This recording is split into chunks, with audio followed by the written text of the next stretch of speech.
తెలంగాణలో గ్రామాల స్థితి పంచాయతీ కార్యదర్శుల పరిస్థితి దయనీయంగా మారిందని మంత్రి సీతక్కకు బీఆర్ఎస్ ఎమ్మెల్యే హరీష్ రావు లేఖ రాశారు. గత ప్రభుత్వ హయాంలో గ్రామ పంచాయతీలకు ఇచ్చిన నిధులు, ప్రజాప్రతినిధులు, పంచాయతీ కార్యదర్శుల పనితీరు వల్ల తెలంగాణ గ్రామాలు దేశానికి ఆదర్శంగా నిలిచాయన్నారు.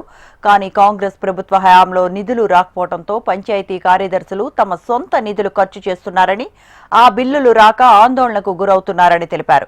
మాజీ సర్పంచులకు సైతం బిల్లులు పెండింగ్ లో ఉన్నట్లు పేర్కొన్నారు. స్థానిక సంస్థల నోటిఫికేషన్ వస్తే బిల్లులు రావటం మరింత ఆలస్యమయ్యే అవకాశం ఉన్నందున త్వరగా విడుదల చేయాలని కోరారు.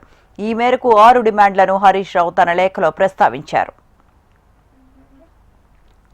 గ్రామ పంచాయతీలకు సంబంధించిన నిధులను వెంటనే విడుదల చేయాలని, గతంలో చేసిన పనులకు మాజీ సర్పంచులు, పంచాయతీ కార్యదర్శుల పెండింగ్ బిల్లులు విడుదల చేయాలన్నారు.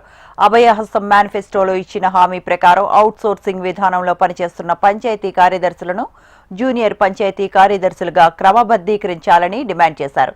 వానాకాలంలో సీజనల్ వ్యాధులు ప్రబలకుండా గ్రామాల్లో స్పెషల్ డ్రైవ్లు నిర్వహించి పారిశుద్ధ్యం పెంపొందించాలని పేర్కొన్నారు. గత 3 నెలలుగా పారిశుద్ధ్య కార్మికులకు వేతనాలు రాక తీవ్ర ఇబ్బందులు ఎదుర్కొంటున్నారని, వెంటనే వారికి వేతనాలు చెల్లించాలన్నారు. గతేడాది నవంబర్లో నిర్వహించిన ఇంటింటి కుటుంబ సర్వే డేటా ఎంట్రీ ఆపరేటర్లకు ఇప్పటి వరకు వేతనాలు చెల్లించకపోవడం శోచనీయమని, వారిని వెంటనే వేతనాలు విడుదల చేయాలని డిమాండ్ చేశారు.